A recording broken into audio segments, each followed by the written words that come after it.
우리 이 시간 함께 보실 하나님 말씀 갈라디아서 1장 6절에서 10절까지 말씀입니다.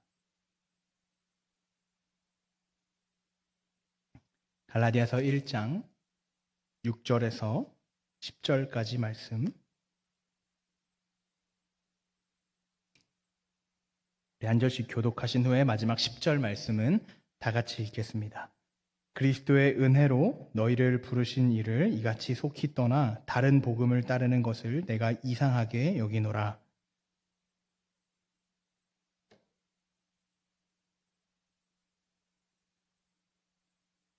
그러나 우리나 혹은 하늘로부터 온 천사라도 우리가 너희에게 전한 복음 외에 다른 복음을 전하면 저주를 받을지어다.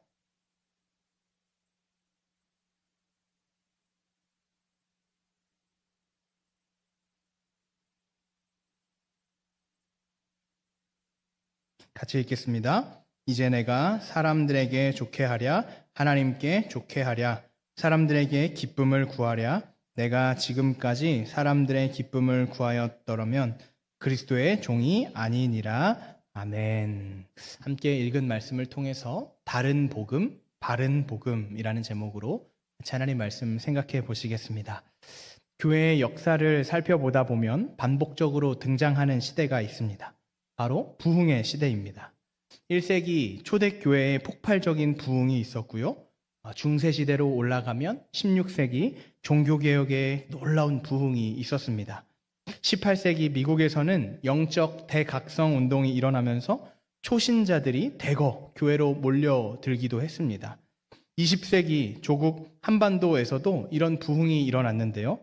1907년 1월 평양 장대현교회에서 시작된 부흥이 성령의 강력한 역사로 그해 6월에는 한반도 전역에 이르렀고 그 다음 해인 1908년에는 한반도를 거쳐 중국까지 뻗어져 가는 놀라운 부흥을 경험했습니다. 그 과정에서 사람들은 자신의 죄를 모든 사람들 앞에서 고백하며 회개했고 원수를 사랑하고 용서하는 놀라운 일들이 벌어졌습니다. 이렇게 역사를 살펴보니까 부흥이 성경에만 나오는 먼 이야기가 아니라 불과 100여 년 전 우리가 밟고 있는 이 땅, 조국 대한민국에서 일어났다는 사실이 새삼 낯설게도 느껴지고 놀랍게도 느껴졌습니다. 그래서 제가 어떻게 이 부흥을 우리가 이 시대에 다시 한번 경험할 수 있을까 역사를 바라보며 공통점을 찾다 보니까요. 딱 한 가지로 요약되었습니다. 그것은 바로 그 부흥의 때마다 복음을 재발견했다는 것입니다. 어떤 공통점이 있다고요? 복음을 재발견한 복음의 재발견이 있었습니다. 우리는 복음의 의미가 흐릿해져 버린, 그래서 영적 침체에 빠져서 무엇이 잘못되었고 어디가 아픈지도 모르는 어둠 가운데 살아갑니다. 그러나 오늘 이 밤에 복음을 새롭게 발견함으로 참된 부흥이 우리 마음 가운데 들어오고 그래서 떨림과 새로운 생명으로 나아가게 되는 놀라운 은혜가 우리 가운데 임하기를 간절히 소원합니다. 그런 의미에서 오늘 우리가 읽은 말씀은 바른 복음이 무엇인지, 참된 복음이 무엇인지 우리에게 알려줍니다. 오늘 우리가 읽은 말씀 속에는 바울의 세 가지 논리가 등장하는데요. 첫 번째는 다른 복음이 무엇이냐 하는 것입니다. 그리고 이어지는 두 번째는 그렇다면 그 다른 복음의 결과는 무엇이냐 하는 것입니다. 그리고 마지막 세 번째 결론에 이르러서 그렇다면 우리가 새롭게 발견하고 믿고 바라보아야 할 바른 복음은 무엇인지를 우리에게 소개합니다. 이 세 가지 질문을 함께 쫓아가면서 오늘 이 밤에 복음을 재발견하게 되는 놀라운 은혜가 있기를 간절히 소원합니다. 첫 번째, 그렇다면 우리가 따르고 있는 다른 복음은 무엇일까요? 오늘 본문 6절 말씀을 우리 다 같이 읽겠습니다. 시작! 그리스도의 은혜로 너희를 부르신 이를 이같이 속히 떠나 다른 복음을 따르는 것을 내가 이상하게 여기노라. 오늘 우리가 가지고 있는 한글 성경에는 이상하게 여기노라 이 말이 맨 마지막에 등장합니다. 그런데 헬라어 원문을 살펴보면 이상하게 여기노라 이 말이 6절 맨 앞에 등장합니다. 그리고 이 이상하게 여긴다라는 말을 직역하면 한마디로 이런 뜻입니다. 으아! 질색하는 겁니다. 이상하게 여긴다 이 말이 뭐라고요? 질색하는 겁니다. 바울은 왜 갈라디아 지역에 있는 교회들 그리고 성도들을 바라보면서 가장 먼저 이렇게 소리를 치고 질색하며 기겁을 한 것일까요? 그것은 바로 갈라디아 지역에 있던 성도들이 바른 복음이 아니라 다른 복음을 따르고 있었기 때문입니다. 6절을 한 번 더 보실까요? 뭐라고 말합니까? 그리스도의 은혜로 너희를 부르신 이를 떠나 다른 복음을 따르고 있다라고 이야기합니다. 그렇다면 도대체 그들이 따랐던 다른 복음은 무엇이길래 바울은 이토록 질색하며 분노하며 소리를 질렀던 것일까요? 바울은 7절을 통해서 그 다른 복음의 특징을 설명하는데요. 7절을 한 번만 보십시오. 다른 복음은 없나니 다만 어떤 사람들이 너희를 교란하여 그리스도의 복음을 변하게 하려 함이라. 아멘. 뭐라고 말합니까? 다른 복음을 전하는 어떤 사람들이 갈라디아 교인들을 어떻게 했다? 교란하게 했다라고 말합니다. 여기서 교란하다라는 말의 뜻은 우리에게 너무나 친숙하고 익숙한 한 행동입니다. 오늘 이 자리에 계신 성도님들 중에 커피 드신 분들 계실 겁니다. 그 중에서도 오리지널 믹스 커피를 사모하고 계시는 분들이 계실 텐데요. 이 믹스 커피를 드실 때 어떻게 타 드십니까? 먼저 믹스 커피 봉다리를 뜯고요. 종이컵에 부어서 뜨거운 물을 받은 다음에 뭐예요? 젓습니다. 근데 무엇으로 저어요? 봉투로 저어야 제맛입니다. 봉투로 휘휘 저을 때 그 가루들이 막 풀어져서 진한 갈색을 띠는 이 휘 젓는 이야기, 모습들을 이야기할 때 교란하다라는 단어를 사용합니다. 그러니까 무슨 말이냐면 다른 복음이 무엇이냐면 마치 믹스커피를 막 저어서 그 안에 담긴 순서와 내용들이 무엇인지 구분할 수 없을 정도로 막 교란하여지고 희미해지고 복잡해져서 무엇이 무엇인지 제대로 알 수 없도록 믿음과 구원을 변질시키게 만드는 것이 바로 교란하다라는 뜻입니다. 거짓 복음, 다른 복음이 바로 우리에게 침투해서 우리가 가진 구원의 순서와 능력들을 희미하게 만든다라는 것입니다. 그렇다면 이 다른 복음이 우리가 믿는 복음을 변질시킨 것들은 무엇일까요? 여러분 한 번만 대답해 보십시오. 성경은 이웃을 사랑하고 선행하라고 이야기합니까? 안 합니까? 이야기합니다. 이웃을 사랑하라고 선행하라고 분명히 이야기합니다. 그럼 한 번만 더 대답해 보십시오. 그렇다면 성경은 예수 그리스도를 믿는 믿음을 가지라고 말합니까? 갖지 말라고 말합니까? 가지라고 말합니다. 틀림없습니다. 그럼 대답해 보십시오.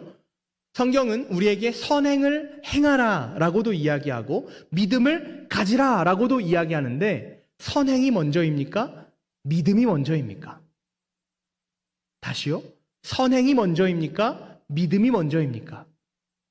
우리는 자신 있게 대답할 수 있습니다. 당연히 예수 그리스도를 믿는 믿음이 먼저입니다.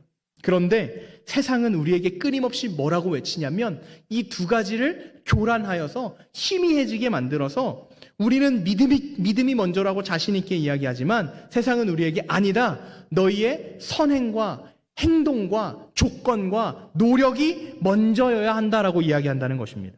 자격과 조건을 채워서 행복한 인생을 만들고 성공한 인생이 되어야 하고 그래서 남들이 부러워하는 인생이 되어야 한다. 그럴 수 있다라고 이야기합니다. 그러니 믿음과 같은 것들은 치워버려라 라고 이야기합니다. 이것이 바로 다른 복음의 실체입니다. 그러나 우리가 잘 아는 것처럼 나의 노력, 나의 열심으로 살아가게 되면 어떻습니까? 모든 것이 해결되기는커녕 일이 점점 복잡해지고 의도치 않은 고난들에 빠져서 우리가 두려움과 불안에 떨게 되는 침체를 경험하는 것이 우리의 실체입니다. 이렇게 우리를 두려움으로, 혼란으로, 믿음 없음으로 변질시키는 것이 바로 무엇이다? 다른 복음, 거짓된 복음의 실체요. 우리가 살아가는 이 세상의 영적 공격이다라는 것입니다. 그렇다면 두 번째 이어지는 바울의 논지는 이것입니다. 이러한 다른 복음을 따르는 결과는 무엇이냐라는 것입니다. 8절, 9절을 한 번만 보십시오. 바울은 이렇게 이야기합니다. 그러나 우리나 혹은 하늘로부터 온 천사라도 우리가 너희에게 전한 복음 외에 다른 복음을 전하면 저주를 받을지어다. 9절도 동일한 이야기를 반복하는데요. 우리가 전에 말하였거니와 내가 지금 다시 말하노니 만일 누구든지 너희가 받은 것 외에 다른 복음을 전하면 저주를 받을지어다. 두 번이나 반복되는 이야기가 무엇입니까? 저주를 받는다는 것입니다. 다른 복음을 따르는 결과는 저주입니다. 여러분, 그렇다면 저주를 받는다는 게 무슨 뜻입니까? 사업이 망하고, 또 우리 이 자리에 학생들도 와 계시는데요, 대학에 떨어지는 것, 취업에 실패하는 것이 저주입니까? 내가 이만큼 공부하고 노력했는데 내 기대에 못 미치는 대학에 들어가고 세상이 알아주지 못하는 기업에 들어가는 것이 저주입니까? 아닙니다. 성경이 말하고 또 오늘 본문에 바울이 말하는 저주는 그런 것이 아니라 하나님에게서 끊어지는 것이 저주입니다. 그런데 우리가 한 가지 더 주목해야 하는 것이 있는데, 바울이 이 저주가 있을지어다, 저주가 있을지어다 두 번이나 반복하는 이 저주의 선언을 미래의 먼 훗날에 일어날 미래형으로 이야기하지 않고 현재 진행형으로 표현하고 있다는 것입니다. 무슨 말이냐면, 다른 복음을 따르면 나중에 미래에 가서, 심판의 때에 가서 저주를 받고 지옥에 간다는 것이 아니라 지금 당장 다른 복음을 듣고 혹하여 믿고 따르는 그 순간부터 하나님과의 관계가 끊어져서 저주와 같은 인생이 펼쳐진다라는 것입니다.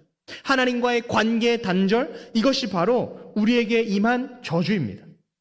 한 젊은 부부가 오래도록 아이를 갖지 못하다가 하나님이 마음에 감동을 주셔서 한 아이를 입양하기로 했다고 가정해 보십시다. 이 아이는 상처와 결핍으로 가득 차서 자신을 입양한 아이를 신뢰하지 못했습니다. 왜 나 같은 사람을 아들로 삼아줄까? 왜 나에게 따뜻한 밥을 차려주고 따뜻한 집을 제공할까? 아니, 저 사람들이 왜 나의 보호자가 되어 내 삶을 책임지려 드는 걸까? 왜 날 위해 기도해주고 날 사랑해주고 왜 날 위해 눈물을 흘리는 걸까? 이 아이는 부모를 의심하고 온전히 신뢰하지 못했습니다. 그런데 시간이 지날수록 그 사랑이 너무나 따뜻하게 마음에 와닿는 겁니다. 그래서 이 사랑을 놓치고 싶지 않다는 생각을 하게 되었습니다. 그래서 어떻게 하냐면 사랑을 놓치지 않으려고 안간 힘을 쓰기 시작합니다. 설거지를 하고요, 빨래를 하고 어린 나이에 생활비를 갖다가 부모님께 바칩니다. 그러니 나를 좀 버리지 말라고. 그러다가 하나라도 잘못하고 실수하면 그날 밤은 다시 내가 버림받으면 어떡하나 하는 두려움에 떨며 잠에 든다고 해봅시다. 여러분, 대답해 보십시오. 이 아이를 입양한, 이 아이를 사랑으로 품은 그 부모의 마음이 이 아이가 가진 두려움과 조바심과 불안입니까? 아닙니다. 이 아이가 자격이 있든 없든, 가능성이 있든 없든, 잘못을 하든 말든 상관없습니다. 이 부모의 마음은 부모의 사랑을 받고 그저 건강하게 잘 자라는 것, 그거 하나면 충분합니다. 부모의 울타리 안에서 마음껏 도전도 해보고 실패도 해보고 그래서 다시 일어나 단단한 어른으로 성장하는 것, 그것이 부모가 원하는 것입니다. 그러다 부모가 바라는 것 하나 있다면 나중에 나이가 들어 철이 들고 부모를 기쁘게 하는, 부모의 은혜를 조금 깨달아 부모를 기쁘게 하는 자식이 되는 것, 그거 하나 하면 충분하지 않습니까? 그렇다면 우리의 모습은 어떻습니까? 우리는 하나님을 믿습니다. 하나님의 자녀라 고백합니다. 그러나 하나님의 자녀라고 생각하면서 여전히 하나님을 향한 하나님의 자녀가 되기 위한 자격과 조건을 갖추려고 애쓰고 계시지는 않습니까? 물론 오해하지 마십시오. 하나님의 자녀가 아무나 될 수 있다는 뜻은 아닙니다. 그러나 자격과 조건을 갖추지 못하면 하나님이 날 버리시는 것 아닐까? 이런 생각들로 불안해하며 하나님의 눈치를 보고 계시진 않냐는 것입니다. 여러분, 왜 그렇게 두려움과 불안에 떨며 인생을 살아가십니까? 그것은 바로 하나님을 의지하여 그분의 자녀로 살아가기보다는 하나님의 조건을 갖추며 하나님께 버림받지 않는 인생이 되려고 내가 애쓰고 계시기 때문 아닙니까? 이런 묵상들을 쭉 하면서 오늘 본문 갈라디아서를 연구하고 또 여러 책들을 찾아보는데요. 미국의 팀 켈러 목사님께서 이 갈라디아서의 오늘 본문의 부분을 설명하신 한 말씀을 읽게 되었습니다. 이렇게 말씀하십니다. 들어보십시오. 다른 복음에는 두려움과 불안과 죄책감이 따른다. 그리스도인도 정죄를 당하는 기분이 들 때가 있다. 이는 그가 사실상 다른 복음을 믿고 있기 때문입니다. 무슨 말입니까? 다른 복음에는 늘상 두려움과 죄책감이 따른다는 것입니다. 그렇다면 그리스도인이라 자부하는 당신이 두려움과 정죄를 당하는 기분이 들 때가 언제인지를 생각해 보라는 것입니다. 그건 틀림없이 당신이 바른 복음이 아니라 다른 복음을 믿고 따르고 있기 때문이다라고 경고하는 것입니다. 사랑하는 여러분, 오늘 이 밤에 여러분들은 무엇 때문에 이 자리에 나오셨습니까? 여러분 마음 가운데 있는 불안한 그 마음은 무엇입니까? 여러분이 두려워하며 정신을 차리지 못하고 분주한 인생을 살아가게 되는 그 한 가지 문제는 무엇입니까? 혹시 다른 복음을 따르는 이 갈라디아 교회 성도들처럼 세상에서 인정받기 위해 내가 쌓아놓은 내 노력과 내 부와 내 성공이 무너지지 않을까? 그래서 인정받지 못하면 어떡하나 하는 마음들 때문에 불안해하고 계시진 않습니까? 남보다 뒤처질까봐 불안해하고 세상이 요구하는 자격과 조건을 채우지 못해서 두려워하고 계시진 않습니까? 그렇다면 혹시 여러분은 다른 복음을 믿고 계신 것은 아닙니까? 내 열심과 내 행위와 내 선택과 내 능력과 내 자아와 내 욕심, 내 삶에 온통 나가 가득해서, 내가 가득해서, 그래서 끊임없이 불안해하고 끊임없이 분노하고 두려워하는 저주 아래 놓여 계신 것은 아닙니까? 만약 우리가 신앙생활하는 가운데 온통 내가 가득하다면 우리는 그 자체로 죄송하지만 저주 아래 있는 것입니다. 이미 지옥의 환경을 본인이 스스로가 만들어 지옥을 살아내고 있는 것입니다. 그렇다면 오늘 우리는 세 번째로 그 복음의 순서를 바꾼 처참한 결과, 다른 복음을 벗어버리고 바른 복음으로 나아가야 합니다. 그렇다면 그 바른 복음, 참된 복음의 결과는 무엇일까요?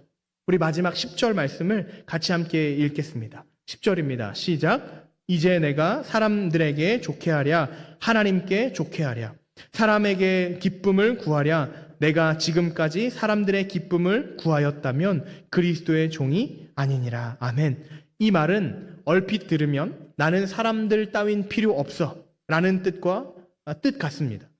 그러나 이 말 속에는 사람들의 눈치를 보지 않고 내 마음대로 할 거야, 이런 막대먹은 마음이 아니라 이 말 속에는 참된 복음이 가져다주는, 다시 말해 오늘 본문의 말씀처럼 바른 복음이 가져다주는 엄청난 자유와 기쁨이 담겨져 있습니다.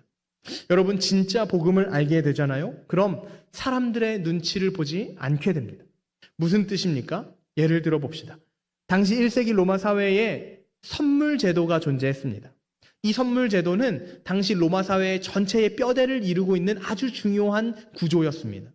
당시 사람들은 오늘날 우리처럼 기쁜 마음으로 축하하기 위해서 값없이 선물하는 것이 아니라 자격이 있는 사람에게 선물했고 되돌려받을 것이 있는 사람에게 선물했습니다. 그래서 내가 아주 좋은 이만큼의 선물을 하면 상대방은 그것의 두세 배가 되는 선물을 다시 주어야 했습니다. 그래서 사람들의 체면을 세워주고 그렇게 인간관계와 로마 사회 전체의 시스템이, 구조가 형성되었습니다. 이 말은 무엇이냐면 당시 갈라디아 교인들도 이러한 로마의 배경 아래에서 사람들의 눈치를 보며 살아야 했다는 것입니다. 하나님을 기쁘시게 하는 것이 아니라 하나님이 우리에게 선물로 주신 복음을 바르게 믿고 그분을 기뻐하는 것이 아니라 사람들의 기쁨을 구하고 사람들의 기쁨이 되려 했다는 것입니다. 그런데 여러분 생각해 보십시오. 예수님이 이런 시대에, 이런 처참한 시대에 오셔서 우리에게 주신 진정한 은혜, 선물은 무엇입니까?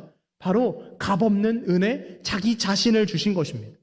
자격 없는 우리, 되돌려받을 것 없는 우리, 신분 없는 우리에게, 죄의 종된 우리에게 묻지도 않고 따지지도 않고 갚을 길 없는 무한한 은혜를 주셨습니다.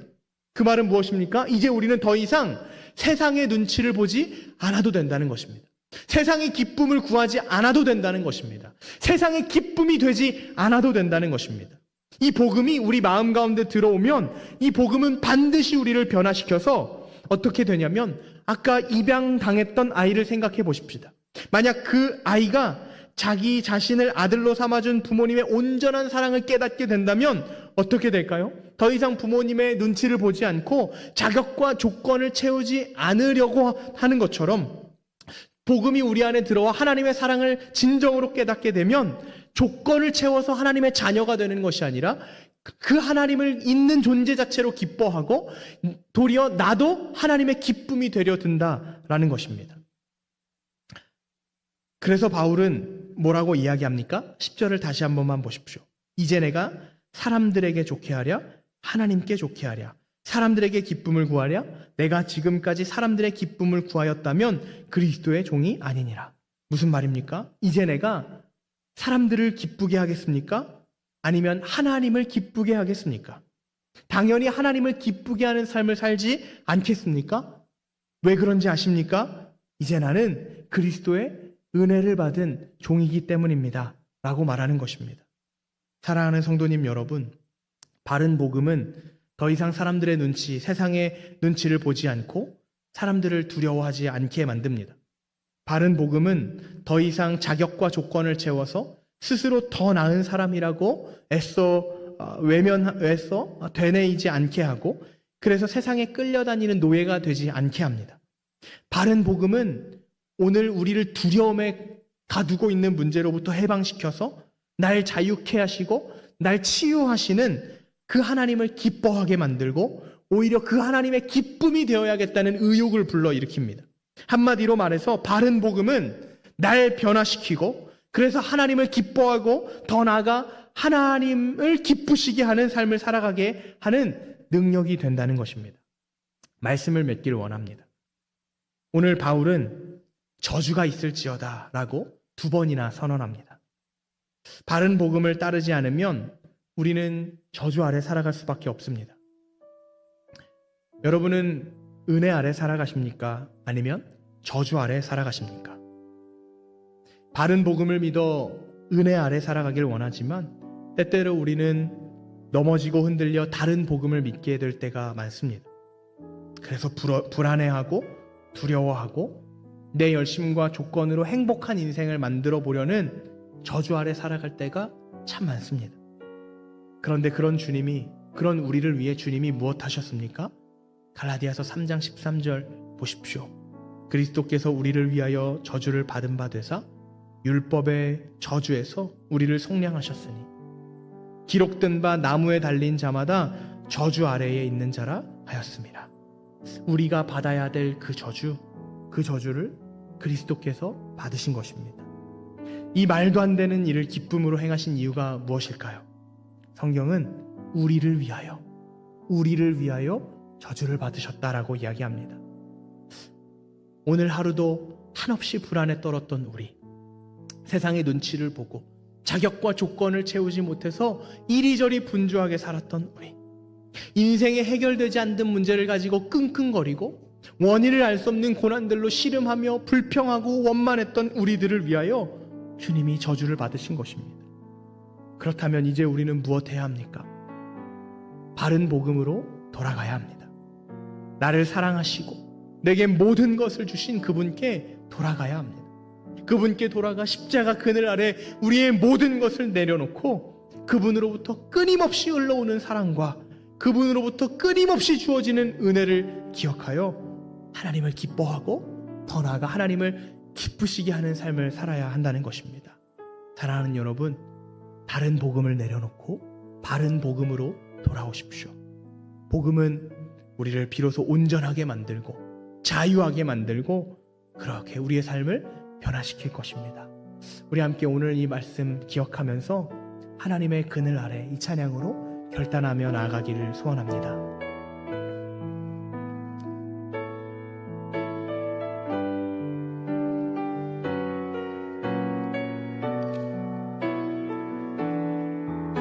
우리 함께 고백하겠습니다. 하나님의 그늘 아래, 하나님의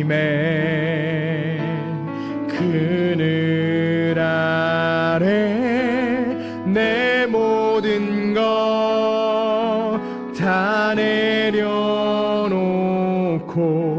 나 잠잠히 주를 묵상하네. 그 놀라우신 은혜는 끝이 없는 주의 사랑 강물되어 흘러 나의 영혼에 자유함 주시네. 날 새롭게 하시네.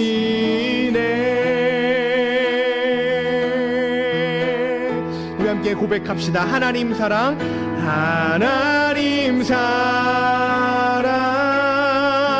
그 사랑 날 자유케 하네. 하나님 사랑,